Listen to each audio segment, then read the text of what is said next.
Hey hi, welcome to Moon academy. நம்ம இப்போ பார்க்க போகிற கிளாஸ் வந்து நவம்பர் கரண்ட் அஃபேர்ஸ். ஸோ இந்த கிளாஸ்க்குள்ளே போகிறதுக்கு முன்னாடி 3 விஷயங்கள் நான் உங்களுக்கு வந்து ஃபர்ஸ்ட் சொல்லிடுறேன்.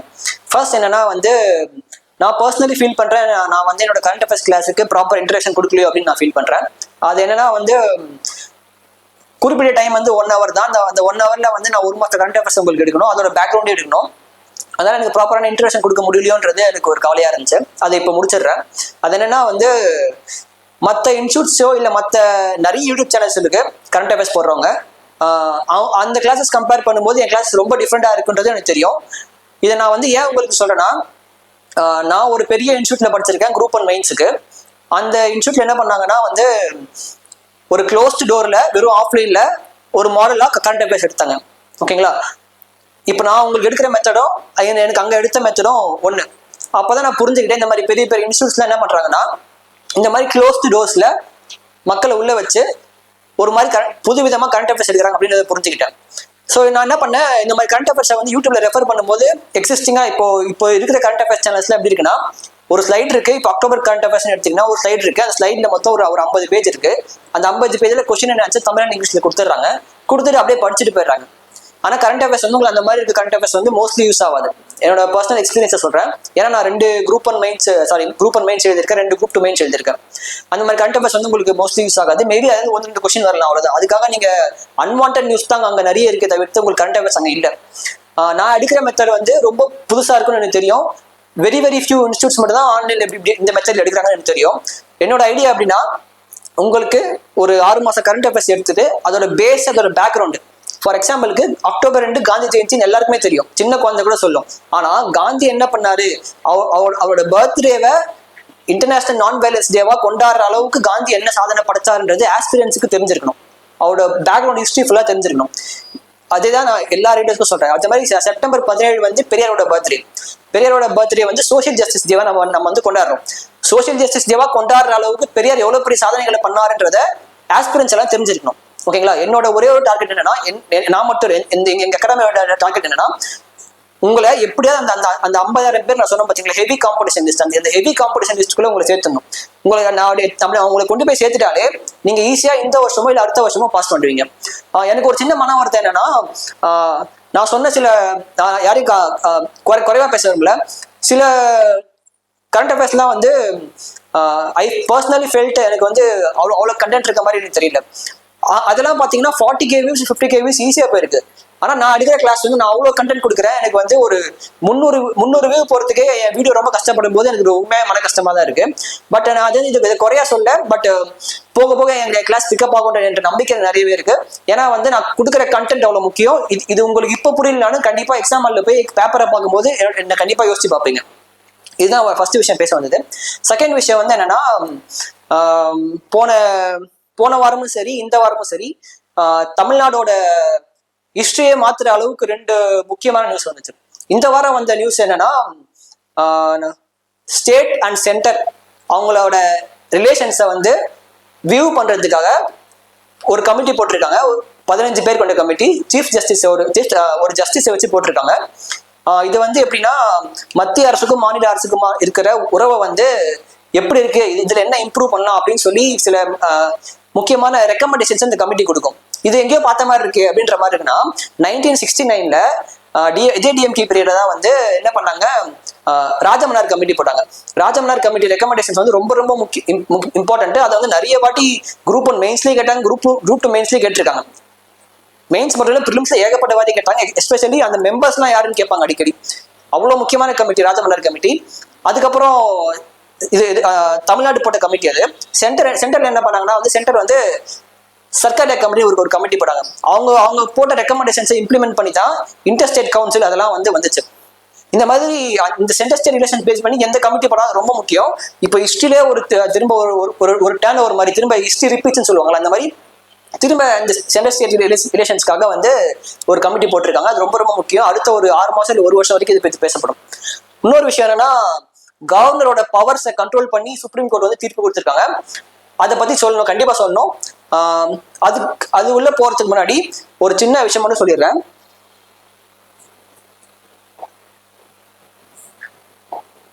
இப்போ கவர்னர் இருக்காரு இல்லையா, தமிழ்ல சொல்லணும்னா ஆளுநர். ஓகே, அவரு ஒரு கான்ஸ்டியூஷனல் ஹெட். கான்ஸ்டியூஷனல் ஹெட்னா அரசியல் அமைப்பு தலைவர், அவ்வளவுதான். ஓகேயா?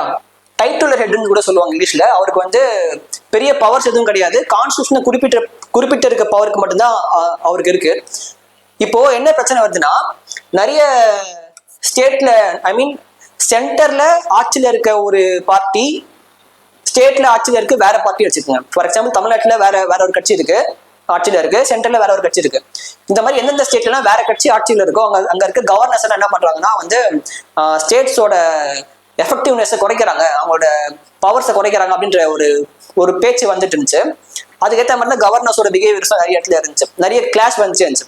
ஸோ இதை வந்து சுப்ரீம் கோர்ட் என்ன பண்ணாங்கன்னா ஒரு தீர்ப்பு கொடுத்து முடிச்சிட்டாங்க.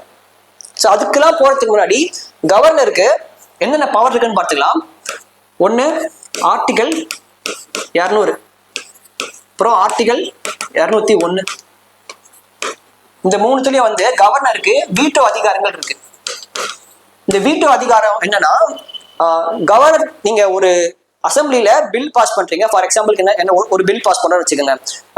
நாளையில இருந்து எல்லாருக்கும் எல்லா ஹாஸ்பிட்டலும் எஜுகேஷன் ஃப்ரீ அப்படின்னு சொல்லி, சாரி எல்லா ஸ்கூல்லையும் எஜுகேஷன் ஃப்ரீ, 5th ஸ்டாண்டர்ட் வரைக்கும் எஜுகேஷன் ஃப்ரீ, எல்லா பிரைவேட் ஸ்கூல்லையும் ஃப்ரீ அப்படின்னு சொல்லி கவர்மெண்ட் வந்து ஒரு பில் பாஸ் பண்றாங்க அசம்பிளில வச்சுக்கோங்க. அந்த பில்லு வந்து அசம்பிளில இருந்து கவர்னர் கிட்ட போகணும்.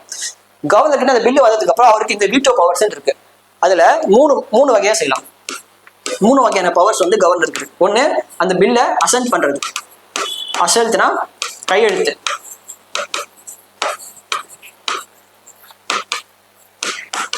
கவர்னர் அது கையெழுத்து போடாருன்னா அந்த பில்லு வந்து ஆக்டா மாறிடும். என்ன வரும்? இந்த அசென்ட் ஆனதான் பில்லு வந்து சட்டமா மாறும். ஓகேவா? மசோதா சட்டமாக மாறும். எப்போ ஆகும்னா கவர்னர் கையெழுத்து போட்டா மட்டும்தான் ஆகும். ஓகேவா? நெக்ஸ்ட் அவர் என்ன பண்ணலாம், அது அப்படியே கிடப்புள்ள போடலாம். ஓகே, அதுக்கு பேர் சஸ்பென்சிவ் வீட்டோன்னு சொல்லுவாங்க. ஓகேவா? சஸ்பென்சிவ் வீட்டோ அதுக்கு பேரு. அது வந்து அந்த பில்லை அப்படியே கிடப்புல போட்டு வைக்கலாம், எதுவுமே பண்ணாம வைக்கலாம். Next reconsideration.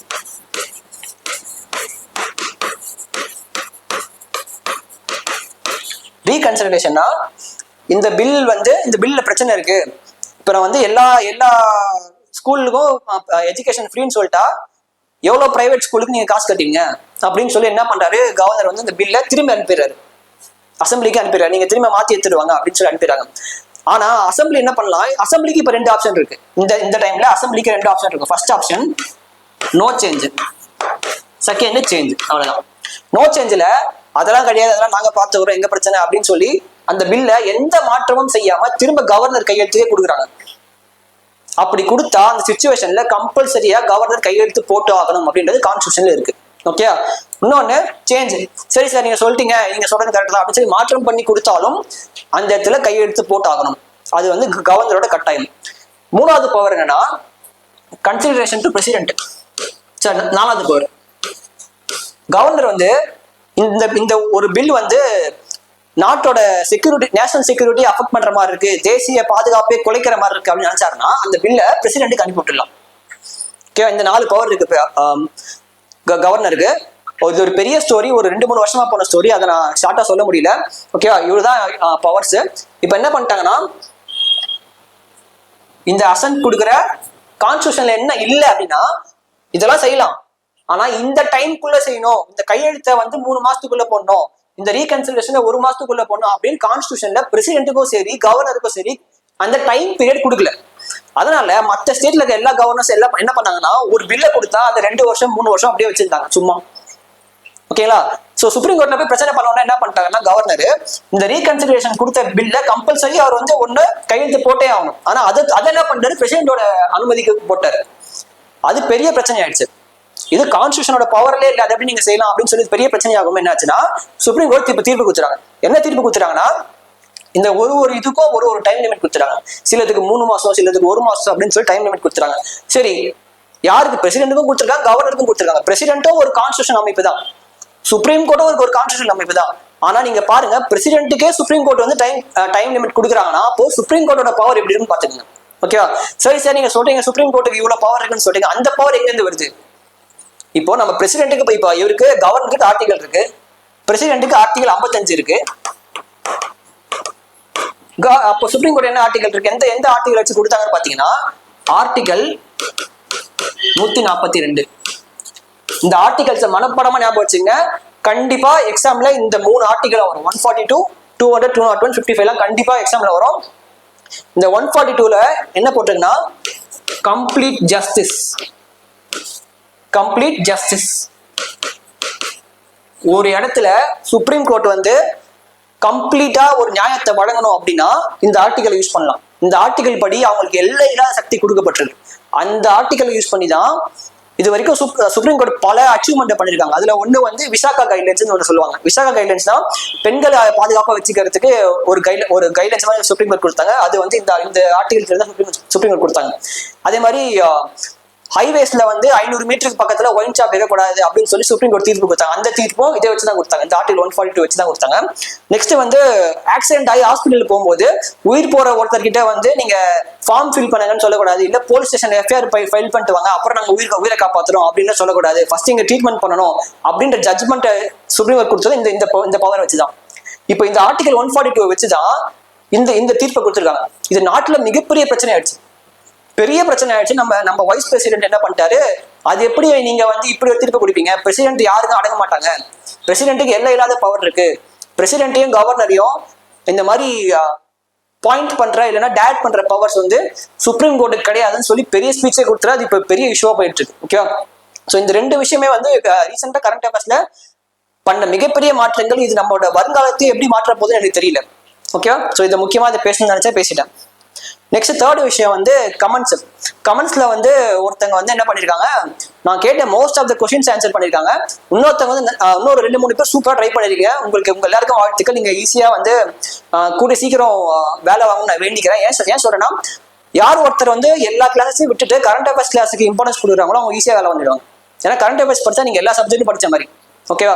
ஸோ நீங்க என் கிளாஸ் ஒரு 300 பேர் பாக்குறீங்க அப்படின்னா அந்த 300 பேருமே வந்து ஈஸியா அந்த 50,000 ரேஸ்க்குள்ள போயிடுவீங்க. ஏன்னா மற்ற சப்ஜெக்ட் எல்லாருமே படிப்பாங்க. தமிழ் சரி, மேக்ஸ் சரி, INM சரி, எல்லாருமே ஈஸியா படிப்பாங்க. எல்லாரும் கம்பல்சரியா படிக்கிற சப்ஜெக்ட். ஆனா கரண்ட் அஃபேர்ஸ் வந்து மோஸ்ட்லி ஃபோக்கஸ் பண்ண மாட்டாங்க. ஆனா நீங்க பண்றீங்க அப்படின்னா உங்களுக்கு அதுக்கான பலன் சீக்கிரம் கிடைக்கும். ஓகேவா? இன்னொரு விஷயம், அந்த நான் சொன்ன ஒருத்தங்க வந்து கமெண்ட்ஸ் வந்து நான் கேட்ட எல்லா கொஸ்டின்ஸ்க்கும் ஆன்சர் பண்ணிருக்காங்க அப்படின்னு சொன்னல. நீங்க இந்த வீடியோ பாக்குறவங்க யாரா இருந்தாலும் அந்த போன செப்டம்பர் கிளாஸ் இல்லைன்னா அக்டோபர் கிளாஸ்ல கமெண்ட்ஸை மட்டுமாவது எடுத்து நோட்ல எழுதுங்க. அவங்க போட்டிருக்க கமெண்ட்ஸை மட்டுமாவது எடுத்து நோட்ல எழுதுங்க. ஏன்னா நான் சொன்ன அந்த ஒரு ஆன்சர்ஸுமே சரி, சாரி அந்த மேம் சொன்ன ஒரு ஆன்சர்ஸுமே சரி, நான் கொடுத்த ஒரு கொஸ்டின்ஸுமே சரி, ப்ரீவியஸ் இயர்ல நிறைய வாட்டி கேட்டது, நான் நிறைய வாட்டி பல டெஸ்ட்ல பார்த்தது. ஓகே? ஸோ கண்டிப்பா இதை வந்து பாருங்க. இப்போ நம்ம கிளாஸ் உள்ள போகலாம்.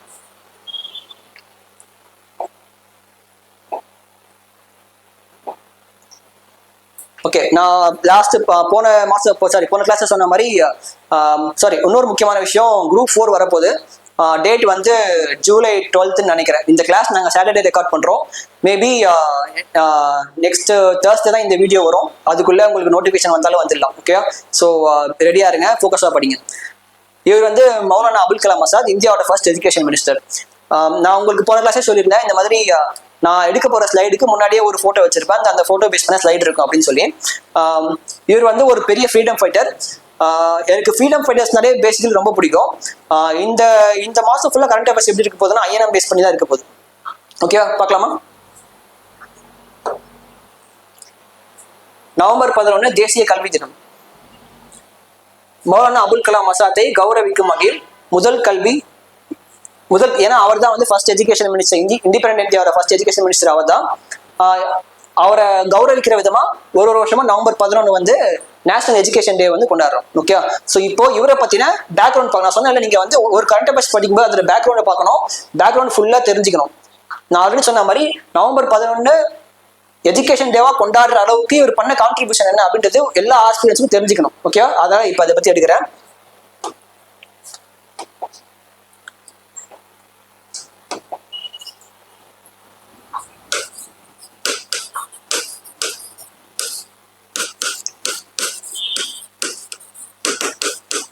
இவர் வந்து மெக்கால பிறந்தவர். இவர் வந்து பை பர்த் இந்தியன் இல்லை, அவர் மெக்கால பிறந்தவர். மெக்கால பிறந்து இந்தியாவில் வந்து இந்தியன் நேஷனல் மூவ்மெண்ட்ல இந்தியன் நேஷனல் காங்கிரஸ்ல சேர்ந்து பல சாதனைகளை படிச்சு இந்தியா பிரியவே கூடாது, இந்துக்களும் முஸ்லீம்களும் ஒன்னா இருக்கணும் ரொம்ப பாடுபட்டு கடைசி வரைக்கும் இந்தியாவில இருந்து ஒரு இந்தியனா இருந்து போனவர் தான் நம்ம அபுல் கலாம் ஆசாத் அவர்கள். முக்கியமான விஷயங்கள் என்னன்னா, நீங்க அவரோட சுச்சுவேஷன் வந்து யோசிச்சு பாருங்க. நீங்க ஒரு முஸ்லீமா இருக்கீங்க, இந்தியாவில இருக்கீங்க, உங்களை சுத்தி இருக்க எல்லா முஸ்லீம்ஸுமே பாகிஸ்தான் ஒரு நாடு வேணும்னு சொல்லி போராடுறாங்க. அப்ப நீங்க மட்டும் இல்ல, எல்லாருமே இந்தியாவில ஒன்னா இருந்தா தான் கரெக்டா இருக்கும் அப்படின்னு சொல்றீங்க. இவர் எவ்வளவு பெரிய அவமானங்களை அப்ப ஃபேஸ் பண்ணாருன்றத நான் சொல்ல விரும்பல. அது வந்து நிறைய வெப்சீரிஸ்லாம் காட்டியிருக்காங்க இவர் ஃபேஸ் பண்ண அவமானங்கள். ஏன்னா அவர் வந்து இந்தியா ஒற்றுமையா இருக்கணும் அப்படின்றத ரொம்ப போராடினார். இதுல இவர் ஸ்டார்டிங்ல என்ன பண்ணாருன்னா, அல் அலால் அப்புறம் அல் பலாக் இப்படி 2 பத்திரிகை வச்சிருந்தார். இது அல் ஹிலால் நினைக்கிறேன், அல் ஹிலால், அல் பலாக், இந்த 2 பத்திரிகை வச்சிருந்தாரு. இது ரொம்ப ரொம்ப முக்கியமான கொஸ்டின். 2020 குரூப் 1 பிலிம்ஸ்ல இந்த கொஸ்டின் மொட்டையா வந்துச்சு, யாருக்குமே தெரியல. இவரை பத்தி அப்ப யாருக்குமே ஐடியா இல்லை பெருசா. இந்த கொஸ்டின் அப்படியே வந்துச்சு. இவர 2 பத்திரிகை, 2 ஜேர்னல்ஸுக்கு பத்திரிகை. ஓகேவா, மறக்காம நோட் பண்ணி வச்சுங்க. இவரோட இன்னொரு மிக பெரிய ஸ்பெஷாலிட்டி என்னன்னா, 1923ல காங்கிரஸ்க்கு பிரசிடென்டா இருப்பாரு. நான் உங்களுக்கு சொன்ன 1924ல ஐஎன்சி பிரசிடென்டா யார் இருப்பான்னு சொன்னேன், மகாத்மா இருப்பாருன்னு சொன்னேன். உங்களுக்கு கேட்டு இந்த கமெண்ட்ஸை சொல்லுங்க, அவர் எந்த இடத்துல நடந்த ஐஎன்சி செஷனுக்கு பிரசிடென்டா இருந்தாலும் கேட்டா யாருமே சொல்லல. இப்ப நான் சொல்றேன், பெலகம் செஷன்ல மகாத்மா வந்து பிரசிடென்டா இருந்தாரு. அதுக்கு முன்னாடி நடந்த 1923 செஷன்ல இவர் பிரசிடென்டா இருப்பாரு. ஆனா நீங்க கண்டிப்பா சொல்லணும் இவர் எந்த இடத்துல வந்து இருந்தாரு, நீங்க தான் சொல்லணும். ஓகே, எந்த இடத்துல அந்த செஷன்ல பிரசிடென்டா இருந்தாரு நீங்க தான் சொல்லணும். ஓகே, இதை பாத்துங்க. நெக்ஸ்ட் வந்து இவரோட நான் சொன்ன 1923 இவர் வந்து பிரசிடென்டா இருக்காரு. யங்கஸ்ட் இவர் தான், இது வரைக்கும் மிக இளம் வயது பிரசிடென்ட் இவர் தான். ஓகேவா, 35 வயசுல 35 ஏஜ்ல பிரசிடென்ட் ஆகிறாரு. எவ்வளவு பெரிய அச்சீவ்மெண்ட் பாருங்க. நெக்ஸ்ட் வந்து என்னன்னா, அதே மாதிரி காந்தியோட ரொம்ப ஈடுபாடு கொண்டவர். அதனால 1920ல காந்தி என்ன பண்ணாரு, நான் ஃபர்ஸ்ட் கிளாஸ்லயே தான் இருந்தேன், நான் கோஆபரேஷன் மூவ்மெண்ட், ஒத்துழையாமை இயக்கம். ஓகேவா, நான் கோஆபரேஷன் மூவ்மெண்ட், ஒத்துழையாமை இயக்கம் பண்ணாரு. நெக்ஸ்ட் 1930ல காந்தி என்ன பண்ணாரு, சிவில் டிசிப்ளின் மூவ்மெண்ட். ஓகேவா, இதுக்கு எனக்கு தமிழ்ல தெரியல, உப்பு சத்தியாகிரகம். ஓகேவா, உப்பு சத்தியாகிரகம். நெக்ஸ்ட் 1942ல வெள்ளையனே வெளியேறு, குவிட் இந்தியா மூவ்மெண்ட், வெள்ளையனே வெளியேறு இயக்கம். ஓகே, வெள்ளையனே வெளியேறு இயக்கம். இந்த இயக்கத்தெல்லாம் காந்தி பண்ணார். இது காந்தியோட பெரிய லேண்ட்மார்க் சத்தியாகிரகம். இந்த மூணுத்துலயுமே இவர் வந்து மோஸ்ட் ஆஃப் த பெரிய நேஷனல் லீடர்ஸ் வந்து இந்த மூணுத்துலயும் பெரிய பங்கு வகிச்சிருப்பாங்க. பட்டேலா இருந்தாலும் சரி, இவரா இருந்தாலும் சரி, மிகப்பெரிய நேஷனல் லீடர்ஸ் எல்லாம் பண்ணிருப்பாங்க. ஸோ இவரும் என்ன பண்ணாரு, காந்தியோட சேர்ந்து இந்த மூணுத்துலயும் பெரிய பெருசா பார்ட்டிசிபேட் பண்றாரு. நெக்ஸ்ட் என்னாச்சு, 1940ல இருந்து 1946 வரைக்கும் இவர் தான் ஐஎன்சியோட பிரசிடென்ட். ஏன் 1940ல இருந்து 46 வரைக்கும்னா, 1939ல என்ன நடக்கும், செகண்ட் வேர்ல்ட் வார் நடக்கும். ஓகே, அது 1945ல தான் முடியும். நான் உங்ககிட்ட அடிக்கடி சொல்ற விஷயம் தான் என்னன்னா, எல்லா விஷயங்களுக்கும் ஒரு காரிய காரணம் இருக்கு. அந்த காரியத்தை புரிஞ்சு படிங்க. நீங்க இதை ஈஸியா மக்கப் பண்ணலாம், உட்காந்து மனப்பாடம் பண்ணிட்டு போய் படிக்கலாம். ஓகே, ஆனா எனக்கு அதெல்லாம் பிடிக்காது. என் கிளாஸ்ல அந்த மனப்பாடத்தை நான் என்கரேஜ் பண்ணவே மாட்டேன். ஓகே, ஆனா மினிமம் நீங்க 25% நீங்க மனப்பாடம் பண்ணி தான் ஆகணும். அது நான் என்னன்னு மட்டும் சொல்றேன். சில விஷயங்களை மனப்பாடம் பண்ணி தான் ஆகணும். அது என்னன்னு மட்டும் பார்ப்போம். ஆனா மோஸ்ட்லி நான் I will not prefer it. Okay, நீங்களும் ப்ரிஃபர் பண்ணாதீங்க. இப்போ இந்த 6 வருஷம் ஏன் இருந்தாருன்னா, இப்போ வேர்ல்டு வார் 2 போயிட்டு இருந்துச்சு, அதான் இருந்தாரு. நெக்ஸ்ட் என்ன ஆச்சு, இந்தியா வந்து இண்டிபெண்டன்ஸ் ஆயிடுச்சு. இண்டிபெண்டன்ஸ் ஆனதுக்கு அப்புறம் நேரு அவர்களோட கேபினெட்ல வந்து எஜுகேஷன் மினிஸ்டரா ஃபர்ஸ்ட் ஆகுறாரு. நான் வந்து உங்களுக்கு போன நவம்பர் கிளாஸ்ல வந்து நினைக்கிறேன். அதுல 3 இன்ஸ்டிடியூஷன்ஸ் பத்தி எடுத்தேன். கரெக்டா, ஒண்ணு வந்து சங்கீத நாடக அகாடமி. ஓகேவா, சங்கீத் நாடக, அப்புறம் சாகித்ய அகாடமி. ஞாபகம் இருக்கா? நீங்க கூட கமெண்ட்ல போட்டுருந்தீங்க. சாகித்ய அகாடமிக்கு 2 லாங்குவேஜ் வந்து நான் ஷெட்யூல்டு லாங்குவேஜ், அட்டவணை கான்ஸ்டியூஷன்ல அட்டவணையில இல்லாத 2 லாங்குவேஜை வந்து சேர்த்துருக்காங்க. அது எதுன்னு கேட்டீங்கன்னா ராஜஸ்தானி, ஒன்று வந்து இங்கிலீஷ். அது கமெண்ட்ல போடுறீங்க, ரொம்ப தேங்க்ஸ். ஓகேவா? இந்த சாகித்ய அகாடமி, இந்த இன்ஸ்டியூஷன்ஸ்லாம் என்னன்னா இந்தியாவோட கல்ச்சரை பாதுகாக்கிற இன்ஸ்டியூஷன். இந்த மூணு இன்ஸ்டியூஷன்ஸை உருவாக்குறது யாருன்னா அபுல் கலாம் ஆசாத் அவர்கள். அவரோட லெகசியில இது ஒரு பெரிய விஷயமா பேசப்படுது. ஓகே, ஏன் அப்படி நம்ம பாதுகாக்கணும் அப்படின்னா, ஒரு நாடு வந்து ஒரு 300 வருஷமா வெஸ்டர்னைசேஷன் ஆயிருக்கு. வெஸ்டர்னைசேஷனா அந்த என்ன சொல்றது, யூரோப்பியன்ஸ் தான் பெஸ்ட், இங்கிலீஷ் தான் பெஸ்ட் அப்படின்ற மாதிரி ஒரு நாட்டோட பெரிய கல்ச்சரை அடிச்சுட்டாங்க 300 வருஷமா. நீங்க இண்டிபெண்டன்ஸ் ஆகிறீங்க. இண்டிபெண்டன்ஸ் ஆகணும்னே உங்களால முடிஞ்ச அளவுக்கு உங்க நாட்டோட கல்ச்சரையும் ஆர்ட்ஸையும் நீங்க வந்து சேவ் பண்ணணும். அதுல முக்கியமா நீங்க சேவ் பண்ண வேண்டியது லிட்ரேச்சர். லிட்ரேச்சர், அந்த இலக்கியம், இலக்கணம், நடனம், பாடல், இசை எல்லாத்தையும் நீங்க சேமிக்கணும். நீங்க வந்து சேமிச்சு அதை பாதுகாத்து வளர்க்கணும். அந்த பொறுப்பு வந்து இவருக்கு கொடுக்கப்பட்டுச்சு. இவர் அப்ப உருவாக்கின இந்த சாகித்ய அகாடமி தான் இப்போ வரைக்கும் எல்லா மொழிகள், சொன்ன அந்த 24 மொழிகளுக்கும் அவார்டு கொடுத்து அந்த எல்லாரும் என்கரேஜ் பண்ணிட்டு இருக்காங்க. ஓகே, இந்த மாதிரி இன்ஸ்டியூஷன்ஸ் இவர் வந்து உருவாக்கியிருக்காரு. இவருக்கு வந்து இன்னொரு பெரிய அச்சீவ்மெண்ட் என்னன்னா 1992ல இவருக்கு வந்து பாரத் ரத்னா கொடுத்துருக்காங்க. ஓகே, நான் போன கிளாஸ் எடுத்தேன், பாரத் ரத்னா அவார்ட்ஸ் பத்தி எடுத்தேன். அதுல வந்து ஃபர்ஸ்ட் பாரத் ரத்னா, அடுத்து பத்ம விபூஷன், அடுத்து பத்மபூஷன், கடைசியா பத்மஸ்ரீ. ஒருத்தங்க கமெண்ட் போட்டுட்டீங்க பத்மஸ்ரீ வந்து பத்மபூஷன் வந்து அஜித் வங்கேகர் அப்படின்னு சொல்லிட்டு. இந்த இடத்துல நீங்க ரொம்ப கேர்ஃபுல்லா இருக்கணும். ஓகேவா?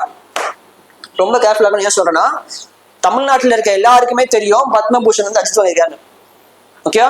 சின்ன குழந்தை கேட்டாலும் சொல்லுவோம், ஸ்கூல் போற பையன் கூட தெரியும். ஒரு அஜித் ஃபேன் கேட்டா கூட சொல்லுவான் பத்மபூஷன் அஜித் தான் சொல்லுவான். ஓகேவா? ஆனா கொஸ்டின் பேப்பர்ல கேட்க மாட்டாங்க.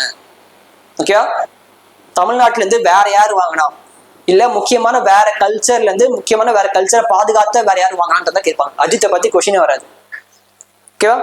அப்படி வந்தா அது அந்த கொஸ்டினை 24 லட்சம் பேர் எக்ஸாம் எழுதினா 24 லட்சம் பேர் அந்த கொஸ்டின் கரெக்டா ஆன்சர் பண்ணுவாங்க, அவங்களுக்கு தெரியும். ஓகேவா? அதனால இந்த கொஸ்டின் கேட்க மாட்டாங்க. நீங்க என்ன போய் பார்க்கணும்னா, பத்மபூஷன் வேற யார் வாங்கினா, இந்த வருஷம் கடைசியா வாங்கினதுல வேற யார் வாங்கினா தமிழ்நாட்டுல இருந்து அப்படின்னு பார்க்கணும். ஓகே, ஏன்னா அது எக்ஸாம்ல வரும். பாரத் ரத்னா வாங்கினாரு. சரி, இந்த பாரத் ரத்னா பத்தி நான் பேசும்போது ஏப்ரல் 14 இப்போ போச்சு இல்லையா, கரெக்டா? அதை வந்து ஒருத்தரோட பர்த்டே கடை கொண்டாடுறோம். ஓகே, அவர் எந்த வருஷம் பாரத் ரத்னா வாங்கினாருன்றத கமெண்ட்ல போடுங்க. அவர் ஒரு பெரிய லெஜெண்டு. அவரோட பர்த்டே ஏப்ரல் 14 வச்சுதான் நம்ம வந்து கொண்டாடுறோம். அவர் வந்து அவருக்கு அந்த வருஷம் பாரத் ரத்னா கொடுத்தது பெரிய இஷ்யூ ஆச்சு. ஓகே, அதை நான் நெக்ஸ்ட் கிளாஸ் சொல்றேன். நீங்க மறக்காம அது கமெண்ட்ல சொல்லுங்க. ஓகேவா? ஸோ இவரை பத்தின விஷயங்கள் இவ்வளவுதான். நெக்ஸ்ட் வந்து நான் சொன்ன இந்த மாசம் கரண்ட் அஃபேர்ஸ் வந்து மோஸ்ட்லி ஐஎன்எம் பத்தி தான் இருக்கும். ஏன்னா வந்து இந்த மாசம் நம்ம கொண்டாடுற டேஸ் அப்படி. ஓகே, ஸோ இவரை பத்தி இவ்வளவுதான். மேபி இன்னும் கொஞ்சம் உள்ள இருக்கலாம், நான் அவ்வளோ டீப்பா போக விரும்பல. ஓகே, ஏன்னா டைம் ஆயிட்டே இருக்கு.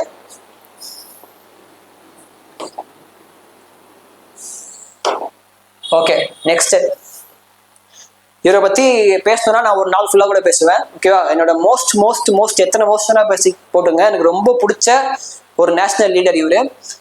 ஏன் இவரை வந்து எனக்கு ரொம்ப பிடிக்கும் அப்படின்னா, சிம்பிளா சொல்றேன் பாருங்களேன். இவரோட அப்பா வந்து அலகாபாத்லயே மிகப்பெரிய பணக்காரர். ஓகேவா? எனக்கு ஒரு பணக்கார அப்பா, இந்த மாதிரி சென்னையிலேயே பணக்கார அப்பா எனக்கு இருந்திருந்தாருன்னா நான் உங்க முன்னாடி வந்து உங்களுக்கு கிளாஸ் இன்ட்ரெஸ்ட் எனக்கு வந்திருக்காது. ஓகேவா? நான் என்ன பண்ணிருப்பேன், ஜாலியா ஊர் சுத்திட்டு லைஃப் என்ஜாய் பண்ணிட்டு இருந்திருப்பேன். ஓகேவா? இவரோட அப்பா அலகாபாத்லயே பெரிய பணக்காரர். தவம் வாங்கி தான் இவரை பெற்றாருன்னு சொல்லுவாங்க. ஏன் நேருவை பெற்றாரு அப்படின்னா, அவ்வளோ சொத்து இருக்கு. அந்த சொத்தை பாதுகாக்க ஒரு ஆண் வாரிசு அப்படின்ட்டு பெற்றாரு. ஆனா இவர் என்ன பண்ணாரு, இவர் என்ன பண்ணாரு, அந்த சொத்துலாம் எனக்கு வேணாம் அப்படின்னு சொல்லிட்டு நாட்டுக்காக போராடிட்டு அவரோட வாழ்க்கையில 9 வருஷம் ஜெயில இருந்திருக்காரு அவர். மேபி அது சில சொல்லுவாங்க அவருக்கு ஏ கிளாஸ் கொடுப்பாங்க, பி கிளாஸ் கொடுப்பாங்க, உள்ள எல்லா வசதியும் இருக்கும் அப்படின்னு சொல்லுவாங்க. என்ன பொறுத்த வரைக்கும் ஜெயிலுன்றது ஜெயில் தான். ஓகேவா? நீங்க தனியா தான் இருக்க போறீங்க உள்ள. ஓகேவா? ஒரு 9 வருஷம் அவர் ஜெயில இருந்திருக்காரு. தான் அப்பா சம்பாரிச்ச இவ்வளவு சொத்தையும் விட்டுட்டு நாட்டுக்காக போராடி 9 வருஷம் ஜெயில இருக்கணுமா அப்படின்ற ஒரு கேள்வி வந்து இவனுக்கு வருது. அப்படி நான் இருப்பேன்னா கேட்டா சத்தியமா இருக்க மாட்டேன். நீங்க இருப்பீங்களா கேட்டா சத்தியமா இருக்க மாட்டீங்க. அதுதான் நாட்டுப்பற்று. இவர் வந்து நிறைய பேர் சொல்றாங்க இவர் வந்து நாட்டு ஆட்டத்திலே பிறந்தார் அப்படின்னு சொல்றாங்க. இவர் விட்டு போனதான் இந்தியாவோட ஃபவுண்டேஷன். இவர் இல்லைன்னா இப்ப இந்தியா வந்து இந்தியாவே இருக்காது. என்னோட மோஸ்ட் ஃபேவரட். நீங்க இப்ப பேசும்போது கூட எனக்கு வார்த்தை வர மாட்டேங்குது, அந்த அளவுக்கு எனக்கு ரொம்ப பிடிக்கும் இவரு. ஓகே, ஸோ இவரை பத்தி பார்ப்போம். ஓகே, நவம்பர் 15 பால் திவாஸ். ஓகேவா?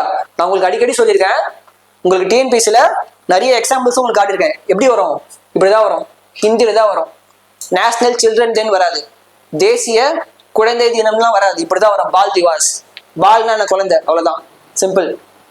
நீங்க கொஸ்டினை பார்க்கும்போது ஐயோ தினம் இந்தி வார்த்தை புதுசா இருக்குன்னு சொன்னீங்கன்னா முடிஞ்சு போச்சு. ஓகேவா?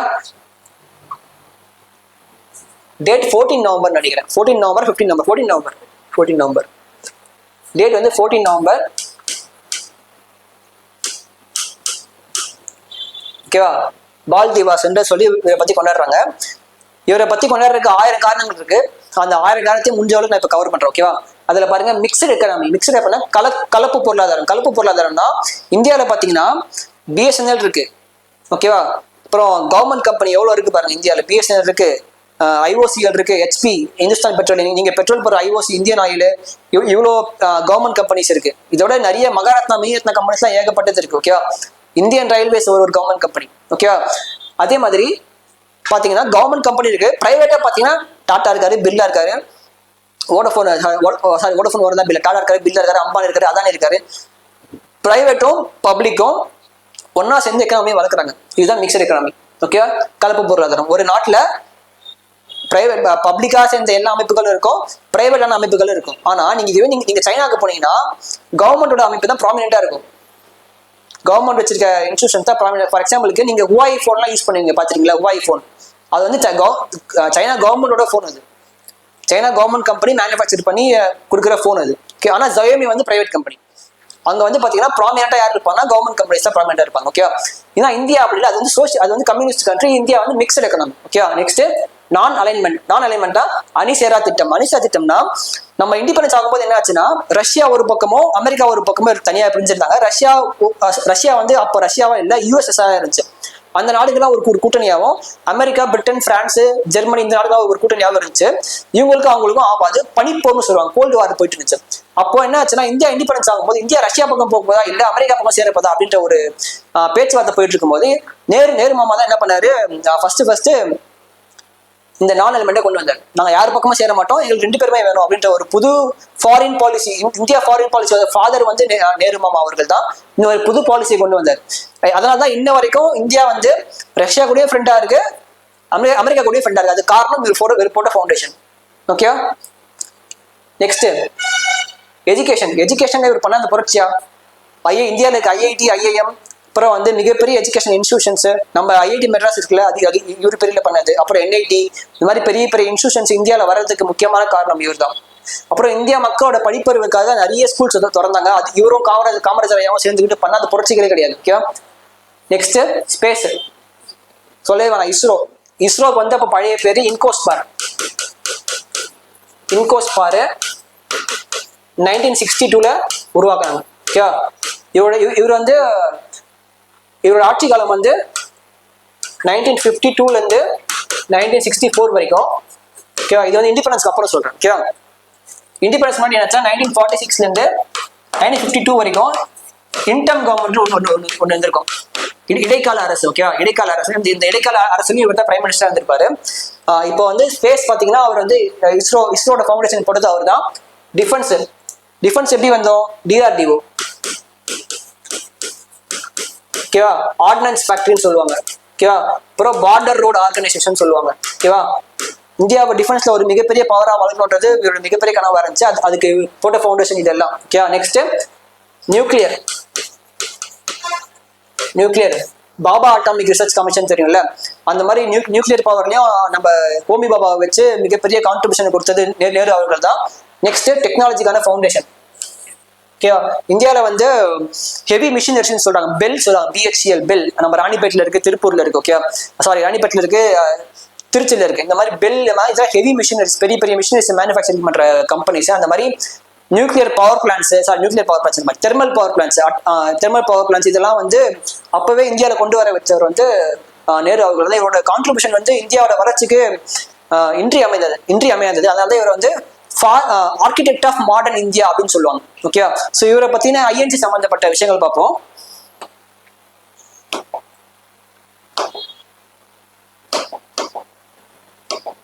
ஓகே,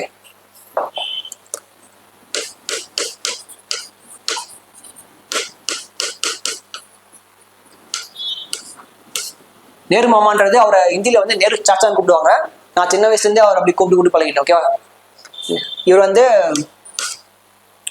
ஒரு பேரிஸ்டர்னா எல்லா நாட்டிலையும் போய் வக்கீல் தொழில் பண்ணக்கூடிய படிப்பு படிச்சிருக்காரு. அவரோட இயர்லி லைஃப்ல வந்து பெருசா கான்ட்ரிபியூஷன்ஸ் அவர் பண்ணல. அவர் வந்து இங்கிலாந்து நல்லா ஜாலியா சுத்திக்கிட்டு இருந்த ஒரு பணக்கார பையன் தான். இந்தியா வந்ததுக்கு அப்புறம் 1916 வெரி வெரி இம்பார்ட்டன்ட் லக்னோ பேக்ட்னு சொல்லிட்டு, லக்னோ ஒப்பந்தம், பேக்ட்னா ஒப்பந்தம். ஓகேவா, ஒப்பந்தம். இந்த ஒப்பந்தத்துல யார் போடுவாங்கன்னா இந்தியன் நேஷனல் காங்கிரஸ் போடுவாங்க. ஓகே, இந்தியன் நேஷனல் காங்கிரஸ் வந்து வருஷம் ஒரு செஷன் வைக்கிறாங்க. அந்த செஷன் என்ன ஆகும்னா, இந்த ஒப்பந்தத்துல 3 விஷயங்கள் நடக்கும். ஃபர்ஸ்ட் விஷயம், மிதவாதிகள் மாடரேட்ஸ், அப்புறம் தீவிரவாதிகள் எக்ஸ்ட்ரீமிஸ்ட். ஓகேவா, தீவிரவாதிகள் சொல்றாங்க. ஓகேவா, அது தெரியல.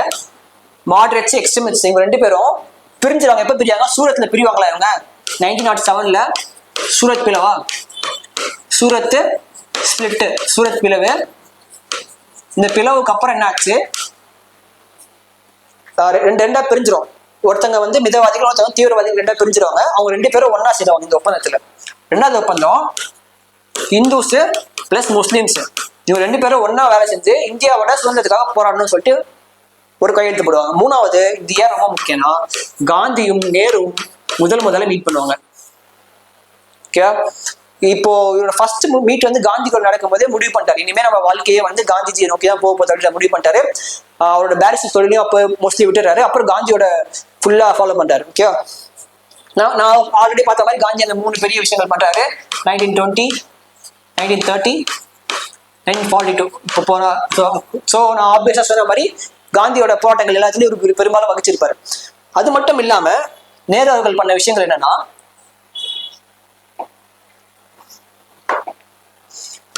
1929 இடம் மறந்துட்டேன்னு நினைக்கிறேன், கராச்சி ஸ்டேஷனா, ஓகே, ஒரு அதை நான் மறந்துட்டேன். ஒரு ஐஎன்சி ஸ்டேஷனு. அந்த ஐஎன்சி ஸ்டேஷன்ல நீங்க மறக்காம கமெண்ட்ல சொல்லுங்க. அந்த ஐஎன்சி ஸ்டேஷன்ல பூர்ண Swaraj,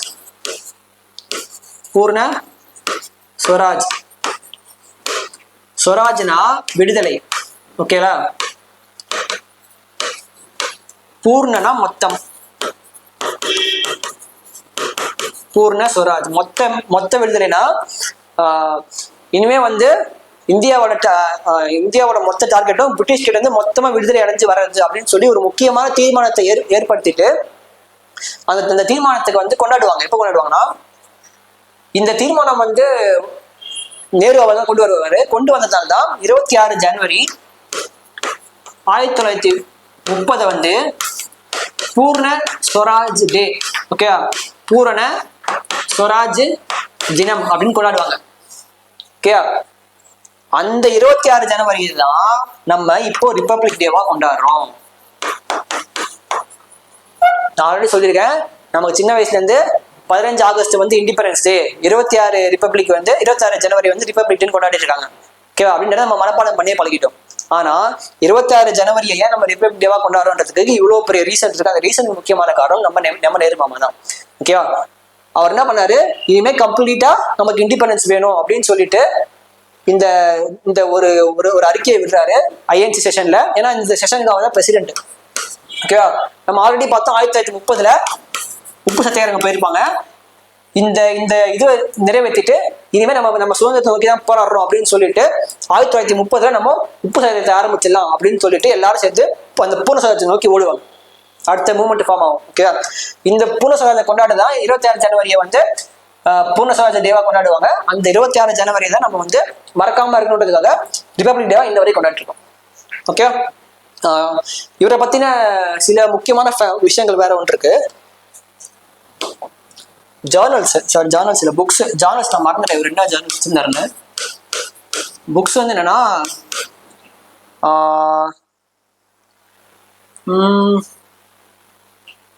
glimpses of world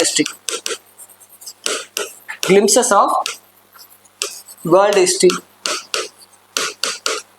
okay, உலக வரலாற்றின் குறிப்புகள். ஓகே, தமிழ்ல சொல்லணும். நெக்ஸ்ட் டிஸ்கவரி ஆஃப் இந்தியா,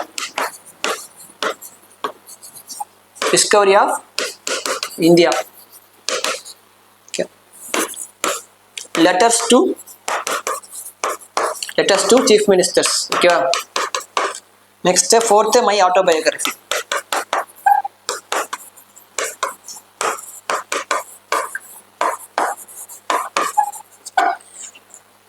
இந்த 4 புக்கும் வந்து இவரோட மோஸ்ட் ஃபேமஸான புக்ஸ். இவர் அந்த 9 வருஷம் ஜெயிலில் இருக்கும்போது அடிக்கடி இந்த புக்ஸ் எழுதி ராயல்ட்டி வரும். அந்த ராயல்ட்டி காசு தேவைப்படும் நம்ம இண்டிபெண்டன்ஸ் மூவ்மெண்ட்டுக்காக இந்த புக்ஸ் எழுதி வரும். ஓகே, இதெல்லாம் ரொம்ப முக்கியமான புக்ஸ். ஸோ புக்ஸ்ன்னு சொன்னதே ஞாபகம் வருது. நான் இவர் எழுதின சில புக்ஸை மறந்துட்டேன். ஐ மீன் நம்ம ஆசாதா இருக்காருல்ல, இவர் எழுதின புக்ஸை மறந்துட்டேன். அதை மறக்காம நோட் பண்ணிக்கிறேன். ஆசாதோட books. Okay, India Wins Freedom. India Wins Freedom, இது இவர் எழுதின புக்கு. நெக்ஸ்ட் வந்து Concepts from Quran. Concepts from Quran, இது வந்து இவர் எழுதின புக்கு. அதை நான் சொல்ல மறந்துட்டேன். ஓகேவா? ஸோ நேரு அவர்களை பற்றி சொல்லணும்னா நமக்கு ஒரு கிளாஸ் பத்தாது. நம்ம நெக்ஸ்ட் போவோம்.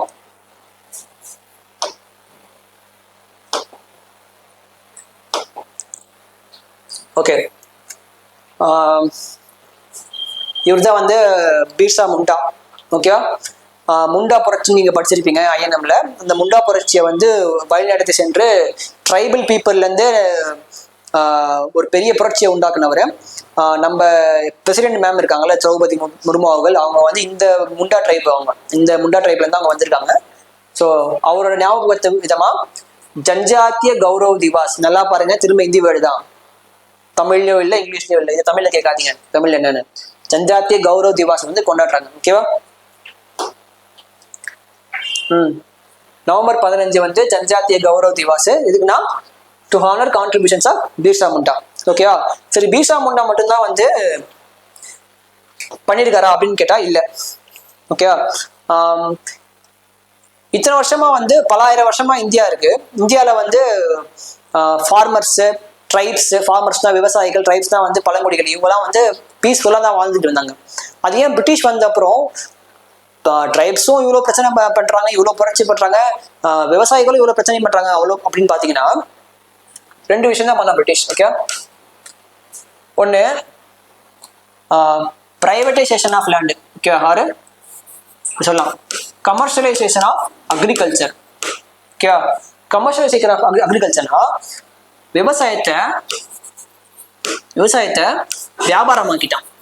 ஓகே, விவசாயத்தை வியாபாரமாக்கிட்டான். சாப்பாடு பொருட்கள் இருக்குல்ல, சீரியல்ஸ், அதெல்லாம் வந்து கம்மி பண்ணிட்டு காட்டனு, ஜூட்டு, அப்புறம் வந்து சுகர் கேனு, அப்புறம் வந்து ப்ளூ கலர்ல ஒன்று இருக்கும், அது பேர் மாதிரி இண்டிகோ.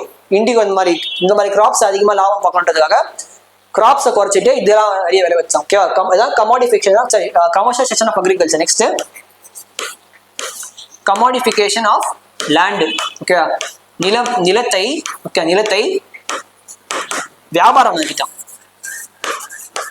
ஓகே, வியாபாரமாக்கிட்டான்.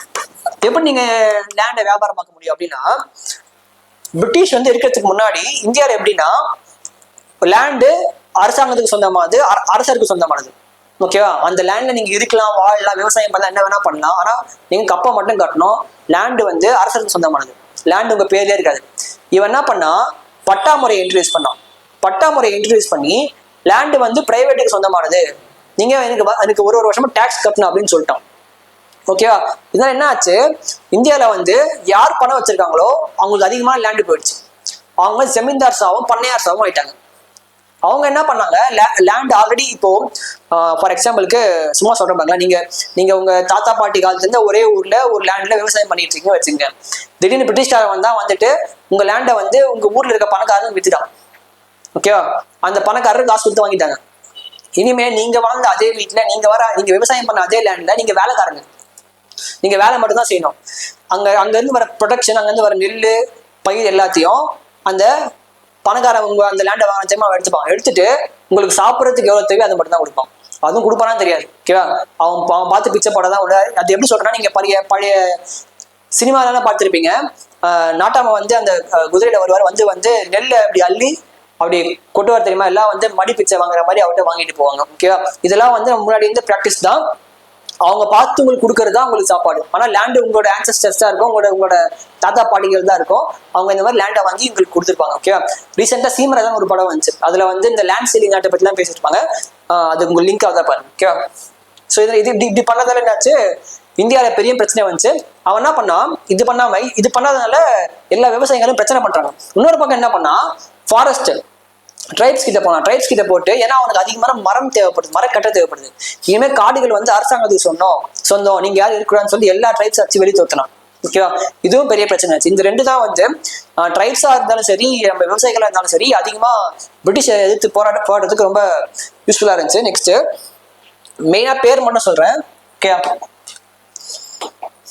பெசன்ட் ரிவால்ட். பெசன்ட்னா விவசாயிகளோட பிரச்சனை. ஓகே, இதுல சில இந்த புக்ல இருக்கும், சில புக்ல இருக்கு. ஓகே, சன்னியாசி ஆண்டோலன், சன்னியாசி. ஓகே, சன்னியாசி புரட்சி ரெபலியன். ஓகே, இதுதான் இந்தியாவிலே ஓல்டஸ்ட். ஓகே, சன்னியாசி ஆண்டோலன்.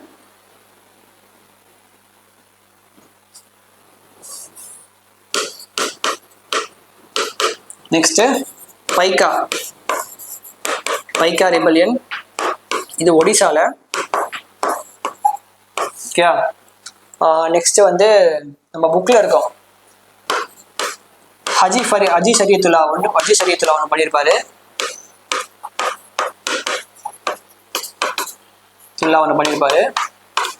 அடுத்து வந்து வாகாபி ரெபலியன், டீட்டுமிரு இவங்க பண்ணியிருப்பாங்க. நெக்ஸ்ட் வந்து இண்டிகோ ரிபல்லியன், இண்டிகோ புரட்சி 1857. இதுல முக்கியமான பர்சனாலிட்டி வந்து ஒருத்தர் பேரு, ஒரு பத்திரிக்கை வச்சிருப்பாரு. அந்த பத்திரிக்கை வந்து ப்ளூ மிரர் நினைக்கிறேன். ஸ்கூல் புக்ல இருக்கும், ப்ளூ மிரர் நினைக்கிறேன் அந்த பத்திரிக்கை பேரு. அவங்க வந்து இந்த இண்டிகோ கிராப்பை விளை வைக்கிறதுனால என்னெல்லாம் வருமோ அதெல்லாம் சொல்லியிருப்பாங்க. ஓகே, நெக்ஸ்ட் ஆறாவதா வந்து இண்டிகோ புரட்சி, ஆறாவதா வந்து டெக்கான் புரட்சி. ஓகே, டெக்கான் ரியாட்டு. நெக்ஸ்ட் பஞ்சாப் ரியாட்டு. இந்த மாதிரி நிறைய ரியாட்ஸ் இருக்கு. ஓகே, எனக்கு இப்போ மைண்ட் இருக்க சொல்றேன். ஓகே, இதெல்லாம் வந்து விவசாயிகள் பண்ணது. ஓகே, நெக்ஸ்ட் ட்ரைப்ஸ் பண்ணது பார்த்தீங்கன்னா,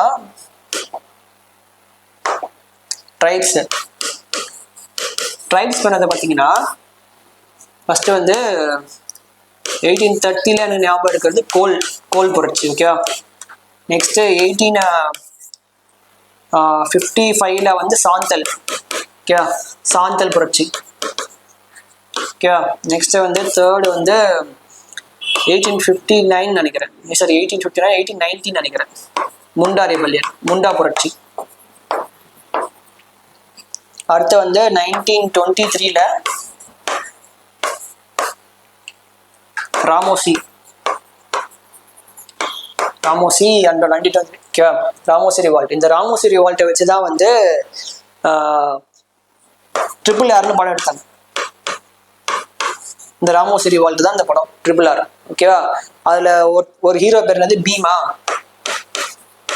பீம் ஒரு ஹீரோ பேரு, ஒரு ஹீரோ பேரு ராமன். கரெக்டா, இவரு ட்ரைப். கரெக்டா, இவரு பெரிய பிரிட்டிஷ் ஆபீசர்.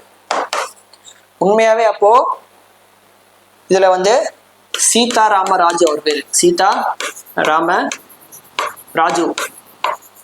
அப்படின்னு ஒரு பிரிட்டிஷ் ஆபீசர் இருந்திருப்பாரு. அந்த இவரை பார்த்துதான் ராம்னு சொல்லிட்டு அந்த இதுல வந்து ராம்சரண் கேரக்டரும், இதுல வந்து அவர் பேரு ஜூனியர் இன்டர் கேரக்டர் இதுல நடிச்சிருப்பாங்க. ஓகேவா, இவர் தான் அந்த அல்லூரி சீதாராமராஜு. ஓகே, அல்லூரி சீதாராமராஜு பேர். ஓகேவா, சீதாராமராஜு இவர் தான் அந்த பிரிட்டிஷ் ஆபீசரு. இவர் வந்து அந்த ட்ரைப் மக்கள் கூட சேர்ந்து இந்த ராமோசி மாநில இருக்க ட்ரைப் மக்களோட சேர்ந்துட்டு பிரிட்டிஷ் அப்போஸ் பண்ணிருப்பாரு. ஆனா உண்மையா என்ன நடந்துச்சுன்னா மொத்தமா எல்லாரும் கொண்டுருவாங்க பிரிட்டிஷ். ஓகே, ஆனா படத்துல வர மாதிரிலாம் எதுவும் ஆகல. படத்துல எப்படின்னா அந்த ராம் கேரக்டர் வந்து இந்த சீதாராமராஜு மாதிரியும் அவருக்கு ஒரு பிரிட்டிஷ் ஆபீசர் மாதிரியும், கடைசியில் அவர் யாருக்கு ஹெல்ப் பண்ணுவார், பீமுக்கு போய் ஹெல்ப் பண்ணுவார்ல, அந்த மாதிரி படத்துல காட்டிருக்காங்க. கடைசியில் அவங்க ஜெயிச்சிட மாதிரி காட்டுறாங்க. அப்படி ஆகல. ஓகே, பிரிட்டிஷை யாரையும் ஜெயிக்கவே முடியாது. பிரிட்டிஷை ஜெயிக்க முடிய ஒரே சக்தி காந்தி கிட்ட மட்டும் தான் இருந்துச்சு, அது வந்து நான் வயலன்ஸ். ஓகே, சத்தியாகிரகம், அது மட்டும் தான் பிரிட்டிஷ் ஜெயிக்க முடிஞ்சிச்சு. பிரிட்டிஷை மற்ற யாராலையும் வன்முறையில ஜெயிக்கவே முடியாது. ஓகே, இந்த மாதிரி புரட்சிகள் முக்கியமா நடந்துச்சு. ஓகே, இதெல்லாம் வந்து சும்மா நான் உங்களுக்கு ரிவிஷன் மாதிரி ரெண்டுமே சொல்றேன். முண்டா புரட்சிக்கு வேற பேர் வந்து உலுகுலன் புரட்சி. ஓகே, என்னன்னா உலுகுலன், எனக்கு தமிழ் இந்த ஸ்பெல்லிங் கரெக்டாக தெரியல. ஓகே, உலுகுலன் புரட்சின்னு சொல்லுவாங்க. முண்டா மக்கள் கிட்ட ஏன் பிரச்சனை ஆச்சுன்னா, முண்டா மக்கள் வந்து லேண்டை வந்து என்ன பண்ணுவாங்கன்னா, மொத்தம் இங்க ஒரு 100 விவசாயிகள் இருக்காங்க வச்சுங்களேன், 100 விவசாயிகளும் மொத்தமா லேண்டை உழுவாங்க. லேண்டை வந்து வரப்பு வச்சு பிரிக்க மாட்டாங்க, மொத்த லேண்டையும் மொத்தமா உழுது அதை என்ன பண்ணுவாங்கன்னா, மொத்த லேண்ட் இங்க மொத்தமா வரப்பு வச்சு பிரிக்காம இருக்கும்போது என்ன அதிகமான ப்ரொடக்ஷன் வரும். அந்த ப்ரொடக்ஷன் நல்லா இருந்துச்சு. பிரிட்டிஷ் என்ன பண்ணா, இந்த லேண்ட் வந்து அப்படி கிடையாது, எல்லாருமே பிரைவேட்டா தான் வச்சுக்கணும் அப்படின்னு சொன்னதுனால தனித்தனியாக லேண்டு பிரிய ஆரம்பிச்சது. சரி, பிரிய ஆரம்பிச்சதுனால பிரிஞ்சு என்ன பண்ணானா, அது இவங்ககிட்டயும் வரல, அதை வேற யாராவது புடுங்கிட்டு போயிடுவான். ஓகேவா, இந்த சிஸ்டம்க்கு பேர் என்னன்னா குண்டக்கட்டி சிஸ்டம். குண்டுக்கட்டி சிஸ்டம். குண்டுக்கட்டி சிஸ்டம். அந்த சிஸ்டம் என்னன்னா, எல்லா லேண்டையும் ஒன்னா சேர்த்து மக்கள் வந்து ஒன்னா கூடி விவசாயம் பண்ற சிஸ்டம் பேர் குண்டக்கட்டி சிஸ்டம். அந்த குண்டக்கட்டி சிஸ்டம் வந்து பிரிட்டிஷ் வந்து நாசம் பண்ணிட்டான். அதுக்காக தான் வந்து கோவப்பட்டு அவன் ஃபைட் பண்ணுவான். ஓகே, இந்த முண்டா புரட்சியை பண்ணவர் தான் வந்து நம்ம பிர்சா முண்டா. அவர் தான் இதுக்கான தலைவர். அவரோட கான்ட்ரிபியூஷன்ஸை வந்து பாராட்டுறதுக்காக நம்ம என்ன கொண்டாடுறோம்,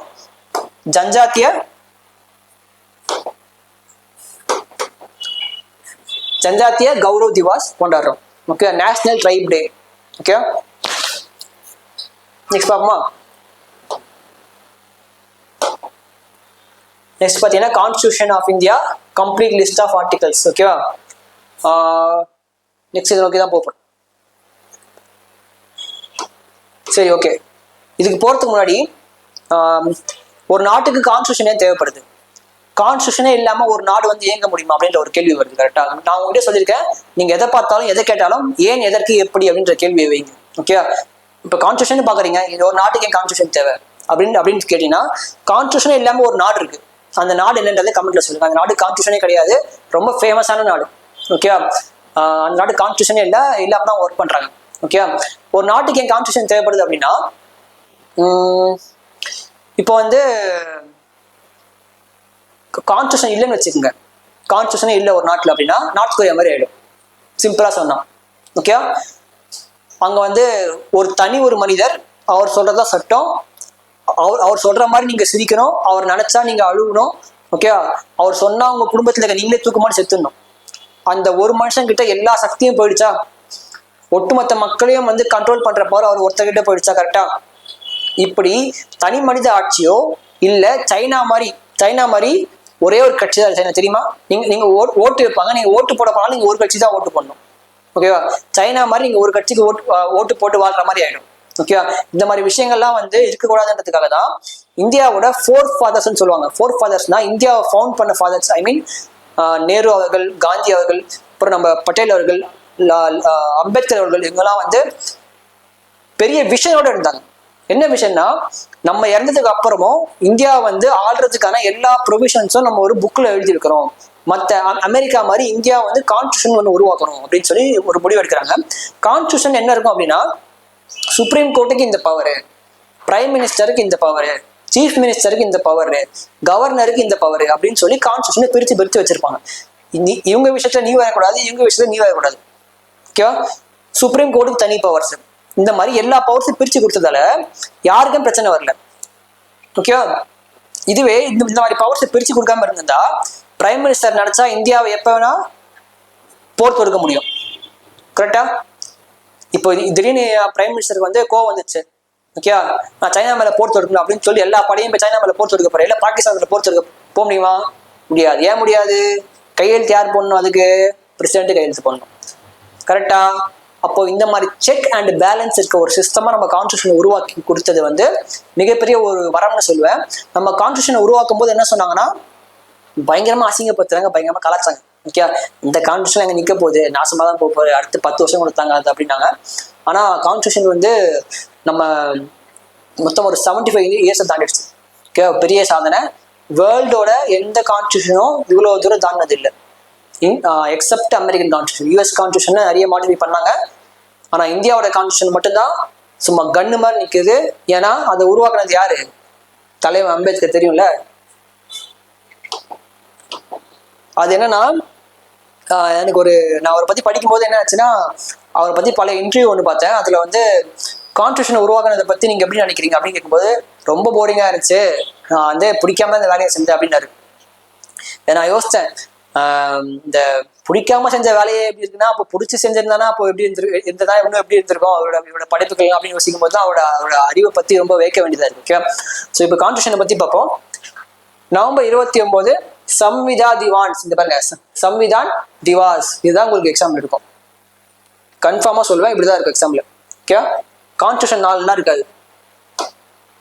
ஓகே, அதே மாதிரி கான்ஸ்டியூஷன் மியூசியம் வந்து எங்க வச்சிருக்காங்க பாருங்க, சோனிபட், ஹரியானா. ஓகே, ஏன் இந்த டேட் சூஸ் பண்ணோம்?